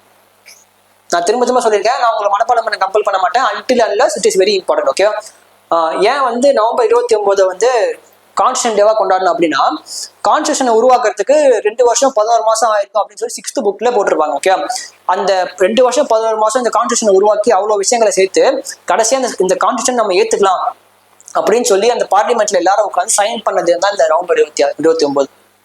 ஓகே, இந்த கான்ஸ்டியூஷன் வந்து எல்லாருக்கும் பவர்களை பிரித்து கொடுத்துருச்சு. நிறைய அமெண்ட்மெண்ட்ஸ் பண்ணாங்க. கான்ஸ்டியூஷனை வந்து ஃபர்ஸ்ட் உருவாக்கும் போது 395 ஆர்டிகல்ஸ் இருந்துச்சு. ஓகே, இப்போ இருக்குன்னு பார்த்து மறக்காம சொல்லுங்க. நிறைய ஷெடியூல்ஸ் ஆட் பண்ணாங்க. இந்தியா வளர வந்து இந்தியா ஃபிளெக்சிபிள் ஆக கான்ஸ்டியூஷன் ஃபிளெக்சிபிள் ஆச்சு. அதுக்கு ஏற்ற மாதிரி அமெண்ட்மெண்ட்ஸும் கொடுத்தாங்க. ரீசெண்டாக கொடுத்த அமெண்ட்மெண்ட் என்னன்னு சொல்லுங்க. ரீசெண்டாக என்ன அமெண்ட்மெண்ட் வந்துச்சு அப்படின்றது கண்டிப்பாக தெரிஞ்சுக்கணும். லாஸ்டா 100ல இருந்து 106 வரைக்கும் அமெண்ட்மெண்ட் இருக்கு. அந்த 100ல இருந்து 106 அமெண்ட்மெண்ட்டும் ஜஸ்ட் ஒரு வேர்ட்ல கமெண்ட்ல போடுங்க. ஓகே,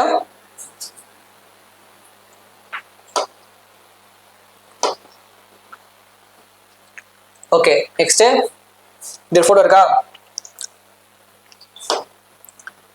ஓகே, லேன்றது ஊரு. ஓகேவா, இந்தியாவின் முதல் அனலாக் ஸ்பேஸ் சென்டர். ஓகேவா, இது வந்து ஃபேக்ட் தான். ஓகேவா, இது ஒன்றும் பண்ண முடியாது. GSAT-N2 launched by SpaceX Falcon 9. Okay, நான் போன கிளாஸ் பேசும்போது உங்களுக்கு முக்கியமான ஒரு பாயிண்ட் ஒன்று எடுத்தேன். ஐ மீன் செப்டம்பர் கிளாஸ்ல எடுக்கும்போது இந்தியா வந்து நெக்ஸ்ட் ஜென்ரேஷன் லான்ச் வெஹிக்கிள், அதுக்கு பேர் சூர்யா. ஓகே, ஒரு நிமிஷம்.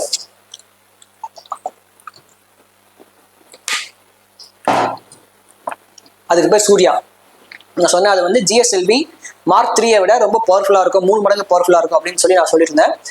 இந்தியா கிட்ட இருக்க மிகப்பெரிய பிரச்சனை என்னன்னா, ராக்கெட் இருக்கு. அந்த ராக்கெட்டால பெரிய வெயிட்டை தூக்கிட்டு போக முடியல. ஓகே, இந்த GSAT-N2 இருக்குல்ல, இந்த GSAT-N2 வெயிட் 5 டன் கிட்ட வருது. ஓகே, இந்தியாவோட சேட்டலைட்டான GSLV Mark 3 4 டன் தான் தூக்க முடியும். அதனால என்ன பண்ணாங்க, இஸ்ரோ SpaceX கிட்ட போய் பேசி இந்த Falcon 9 ராக்கெட் கிட்ட கொடுத்து, இதான் ராக்கெட்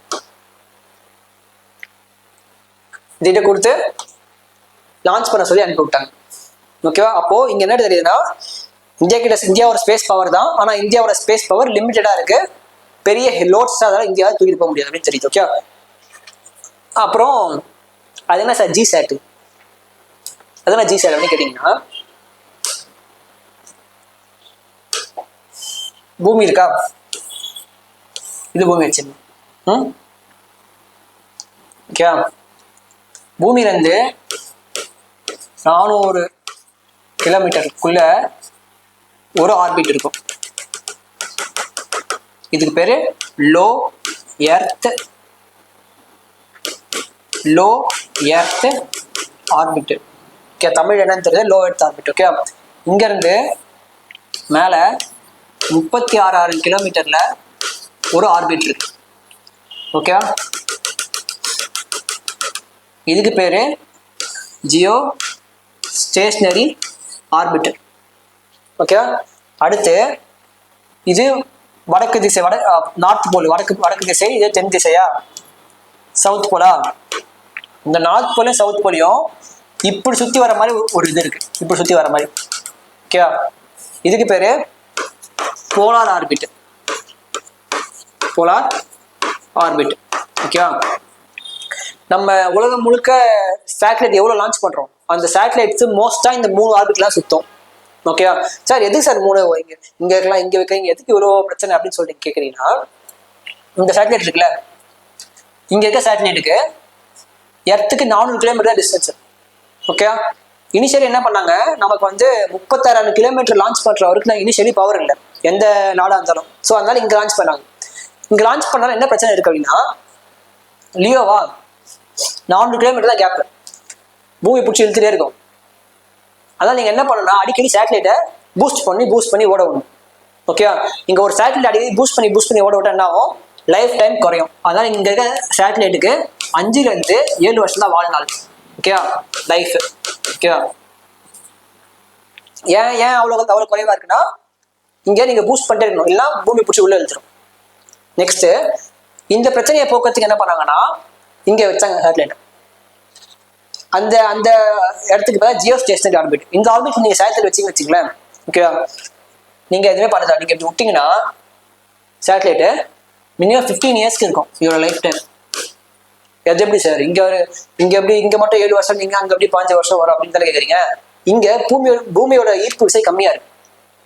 ஓகே, அதே மாதிரி இன்னொரு பெரிய அட்வான்டேஜ் என்னன்னா, இந்த லியோ இருக்குல்ல, இந்த லியோ வந்து நீங்க பூஸ்ட் பண்ணிருக்கணும். ஓகே, பூஸ்ட் பண்ணிருக்கனால இந்தியா எங்க இருக்கு வச்சுக்கோங்க, இந்தியா வந்து இங்க இருக்கு.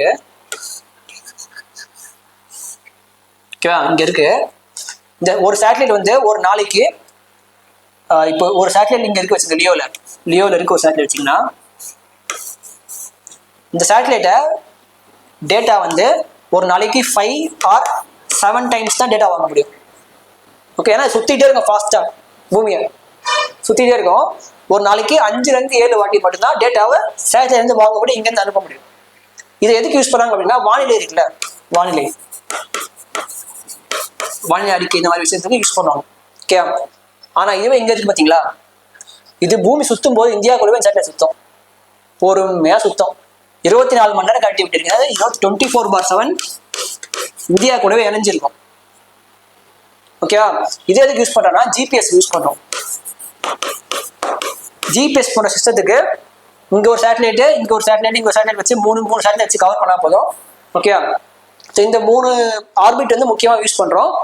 இந்த 3 ஆர்பிட்ல ஜின்ற வார்த்தை நீங்க பார்த்தாவே, இப்ப அந்த சேட்டலைட் பேர் ஜி சேட்டா, ஜியோ, அது இந்த ஆர்பிட்ல இருக்க போறாங்கன்னு அர்த்தம்.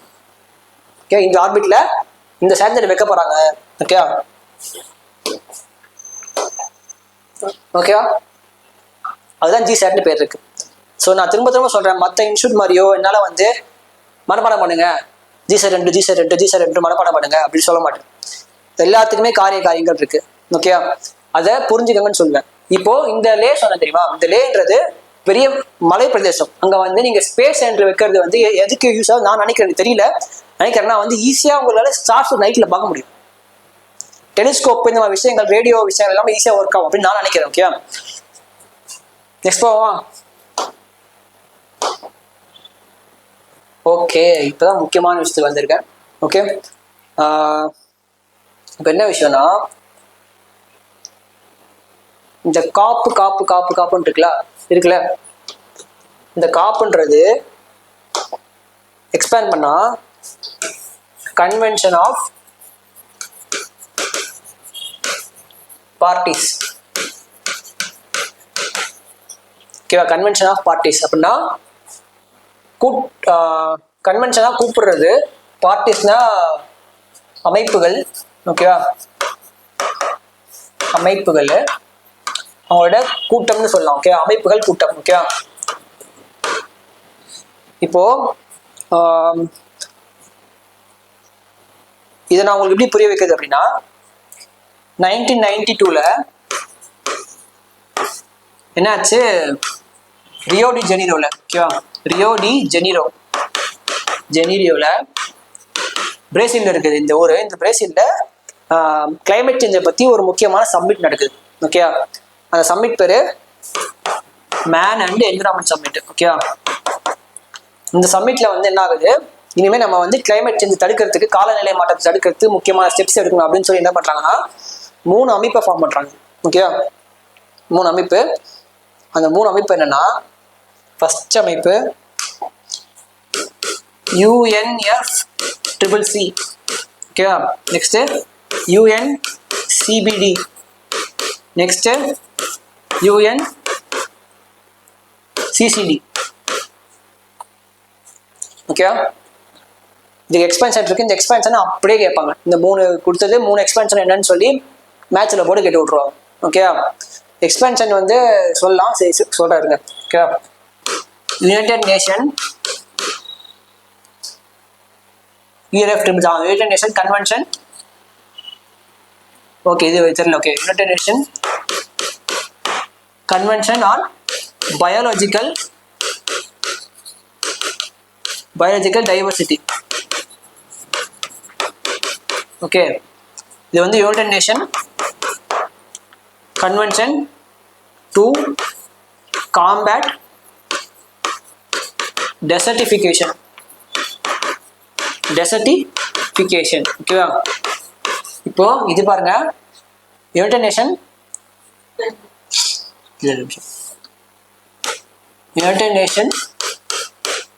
ஃப்ரேம்வொர்க்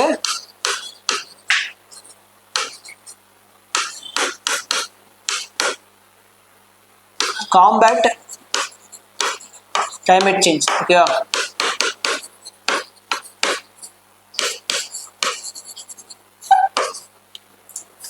இப்போ அந்த சம்மிட்ல என்ன பண்றாங்க, 3 அமைப்பு. இந்த ஃபர்ஸ்ட் அமைப்பு வந்து கிளைமேட் சேஞ்சை ஃபைட் பண்றதுக்கு யூஸ் பண்றாங்க.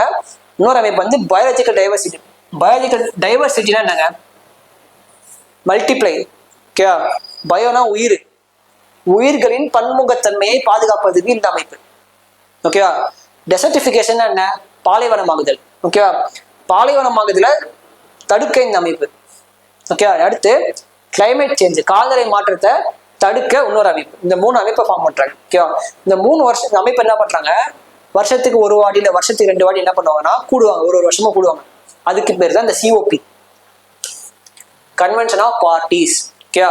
இந்த அமைப்புல இருக்க எல்லா நாடுகளும் பார்ட்டிஸ் என்று அழைக்கப்படுவாங்க. ஓகே, அந்த பார்ட்டிஸ் எல்லாம் ஒண்ணு கூடி ஒரு நாட்டில ஒரு வருஷம் மீட் பண்ணுவாங்க. ஓகே, அப்படி மீட் பண்ணும்போது அவங்க நிறைய முடிவுகள் எடுப்பாங்க. ஓகே, நம்ம எப்படி இதுக்கு முன்னாடி இதை நோக்கி சரி கிளைமேட் சேஞ்ச் எப்படி நம்ம தவிர்க்க போறோம் அப்படின்னு சொல்லி முடிவு எடுப்பாங்க. ஓகே, இப்போ இந்த UNFCCC இருக்குல்ல, இந்த CCCயோட 30வது கன்வென்ஷன் எங்க நடக்க போகுது? பிரேசில் நடக்க போகுது. 29வது கன்வென்ஷன் பக்கு அசர்பைசான்ல, 28 வந்து துபாய். இதெல்லாம் முடிஞ்சிச்சு. ஓகே, இது வந்து 2025 நடக்க போகுது நினைக்கிறேன். 25 நடக்க போகுது. இது 24, இது 23, இது 22. ஓகே, இந்த எல்லாமே வந்து அப்படியே மேட்ச்ல கேட்பாங்க. நான் எதிர்பார்க்கறேன், கண்டிப்பா எதிர்பார்க்கறேன். அதுவும் இந்த COP29 இந்த COP28 உங்களுக்கு சிலபஸ்லயே இருக்கு. சிலபஸ்ல அப்படியே போட்டு வச்சிருக்காங்க COP28 சொல்லி UNFCCC வச்சு. ஓகே, இது ரெண்டுமே ரொம்ப முக்கியம். அதை விட முக்கியமானது COP26. ஏன் COP26 ரொம்ப முக்கியம்னா, COP26ல இந்தியா என்ன பண்ணுச்சு? பஞ்சாமிர்தம் கொடுத்துச்சு. என்னது? பஞ்சாமிர்தம். இந்தியா சொல்லுனா பஞ்சாமிர்த். இந்த பஞ்சாமிர்த் படி என்னன்னா, பாஞ்சுனா 5 டார்கெட். இந்த 5 டார்கெட் வந்து இந்தியா கொடுத்துச்சு. அதுல ஃபர்ஸ்ட் டார்கெட் 2070க்குள்ள நெட் நியூட்ராலிட்டி சொல்லுவாங்க. நெட் நியூட்ராலிட்டினா இந்தியால இருந்து வர எல்லா கார்பன் டை ஆக்சைடு ரிலீஸும் இந்தியாவிலே அப்சர்வ் பண்ணிக்கும். ஸோ கார்பன் எமிஷன் வந்து 0 ஆகிடும் இந்தியாவில் அப்படின்னு சொல்லி இந்தியா கொடுத்துருக்க டார்கெட் 2070. மீதி 4 டார்கெட் என்னன்றதை இப்போ நீங்க கமெண்ட்ல சொல்லுங்க. மேபி நான் இன்னும் 2 கூட சொல்றேன். ஓகே, என்னன்னா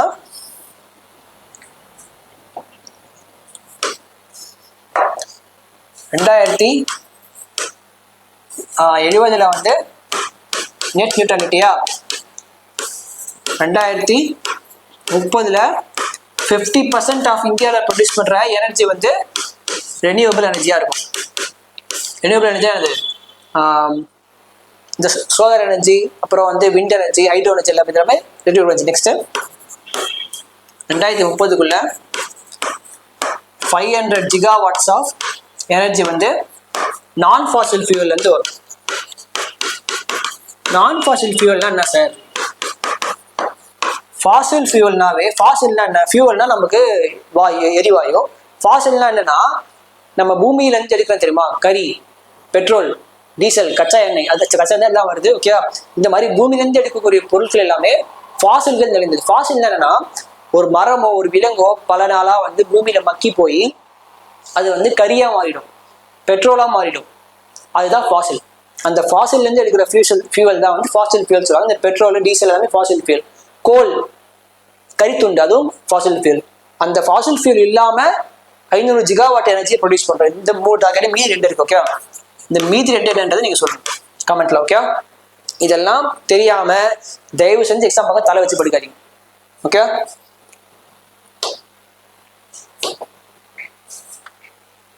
இது வந்து டிஎன்பிஎஸ்சிக்கு ரொம்ப பிடிச்ச ஏரியா இந்த ஏரியா.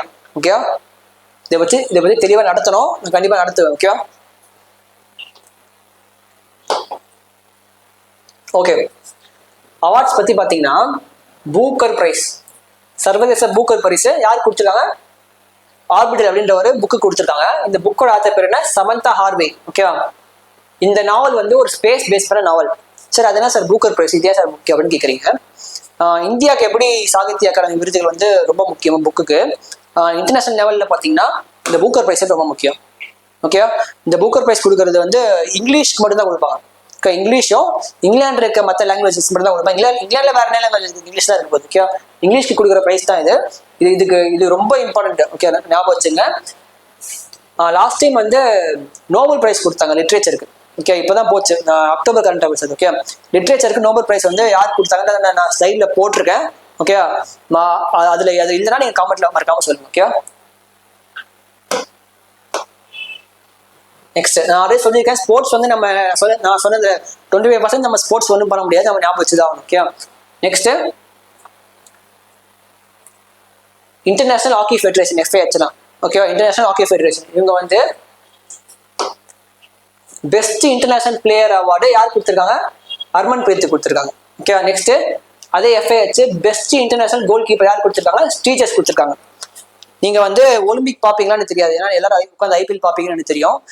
ஒலிம்பிக்ல வந்து இந்தியா வந்து பல வருஷங்கள் கழிச்சு பிரான்ஸ் அடிச்சாங்க. ஓகே, ஹாக்கில அதுக்கு முக்கியமான காரணம் இவங்க 2 பேர். இந்த ஸ்ரீஜஸ் என்ற கோல் கீப்பரும் இந்த ஹர்மன் பிரீத் தான் வந்து இந்திய டீமோட கேப்டன். சும்மா ஒரு ஷாட் அடிச்சாரு பாருங்க, இவரு மிரண்டாங்க எல்லாம். நானே மிரண்டேன் அந்த ஷாட் பார்க்கும்போது. அப்புறம் இவரு இந்த ஸ்ரீஜஸ் இருக்கார்ல, நான் கடைசியா பிரான்ஸ் மேட்ச் பார்த்தேன். பிரான்ஸ் மேட்ச்ல வந்து ஒரு 20 கோல் அடிச்சிருப்பாங்க இவருக்கு, இவரோட பாயிண்ட்ல அப்படி தடுத்தாரு. அந்த மேட்ச் எல்லாம் நீங்க வந்து பாத்தீங்கன்னா உங்களுக்கு அவ்வளோ இதுவா இருக்கும். இந்தியா வந்து திரும்ப வேர்ல்டு ஹாக்கி ஸ்டேஜ்ல வந்து ஒரு பெரிய குளோரியை அடைஞ்சதுக்கு முக்கியமான காரணம் 2 பேர். ஹர்மன் பிரீத் தான் இந்தியாவோட கேப்டன், ஸ்ரீஜஸ் வந்து இந்தியாவோட கோல் கீப்பர். ஓகேவா? நெக்ஸ்ட் சின்னர் அப்படின்றது ஒருத்தர், அவர் என்ன பண்ணாரு? US open men's single champion இருக்காரு. ஓகே, நான் ஆல்ரெடி போன கிளாஸ் சொன்ன மொத்தம் 4 ஓப்பன் இருக்கு.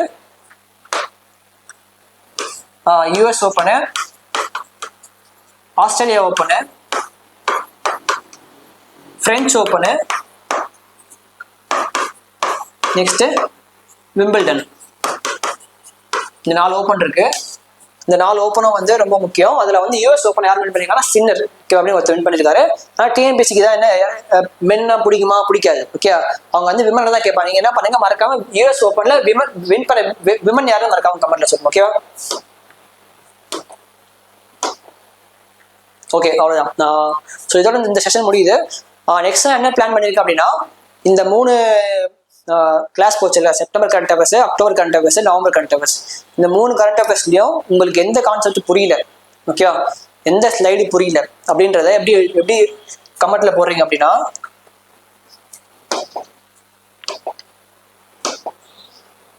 கமெண்ட்ல என்ன பண்ணுங்க, September okay INM slide, topic வந்து INM ஸ்லைடு. ஃபார் எக்ஸாம்பிள் நான் வந்து இன்னைக்கு நடத்தின நேரு அவர்களை பத்தி புரியணும்னா நேருன்னு போட்டு. சரி, ஓகே, இல்லை சார் நேருலாம் புரிஞ்சிருச்சு, எனக்கு வந்து நவம்பர்ல நடத்தின, சாரி இன்னைக்கு நவம்பரா, அக்டோபர்ல நடத்தின, இல்லை செப்டம்பர்ல நடத்தின சூர்யா, ஐ மீன் சயின்ஸ் அண்ட் டெக்கில் ஸ்பேஸ் பற்றி நடத்தினேன். என்ன நடத்தினேன்னா, இந்த ககன்யான் பற்றி நடத்தினேன். அப்புறம் சுக்ரேன் பற்றி நடத்தினேன். அப்புறம் ஆர்எல்வி அந்த ரீயூசபிள் லான்ச் வெஹிக்கிள் இதை பற்றி நடத்தினேன். இது புரியல சார் அப்படின்னு சொல்லி சயின்ஸ் அண்ட் டெக்னாலஜி ஸ்பேஸ்ன்னு போட்டிங்கன்னா ஓகே. நெக்ஸ்ட் இப்போ இன்னைக்கு எடுத்தேன்ல, இன்னைக்கு நவம்பர் கரண்ட் அஃபேர்ஸில் என்ன புரியல? சயின்ஸ் அண்ட் டெக்கில் என்ன புரியல? இப்போ இந்த ஆர்பிட் பற்றி, அந்த Jio sickness orbit, low earth orbit இதெல்லாம் பற்றி எடுத்தேன். ஓகே, இதெல்லாம் உங்களுக்கு புரியல அப்படின்னா இந்த மாதிரி கமெண்ட்ல போடுங்க. இப்படி போட்டிங்கன்னா இந்த 3 மாதம் இருக்குல்ல, இந்த 3 மாதத்துல எதெல்லாம் புரியலையோ அதெல்லாம் சேர்த்து ஒரு கரண்ட் அஃபேர்ஸாக எடுப்பேன் உங்களுக்கு திரும்ப புரியறதுக்காக. ஓகே, நான் திரும்ப சொல்றேன் உங்களுக்கு, நீங்க புரியலன்னா எத்தனை வாட்டி வேணா கேளுங்க. நான் வந்து வெரி மச் இன்ட்ரெஸ்டா இருக்கேன் உங்களுக்கு எடுக்கிறதுக்கு. ஒரு நாள் வந்து ஆஃப்லைன் மீட் பிளான் பண்ணியிருக்கோம். ஓகே, ஆஃப்லைன் மீட்டுக்கு வந்து நாங்கள் சொல்றோம், முடிஞ்சா வாங்க. ஓகே, கரண்ட் அஃபேர்ஸ் படிக்காம எக்ஸாம் போகவே வேணாம். என்னோட ஃபைனல் டார்கெட் அது, நீங்க என் கூட வரணும். 50,000 பேருக்குள்ள உங்களை நான் சேர்க்கணும். கண்டிப்பா சேர்த்து தருவேன். தேங்க்யூ.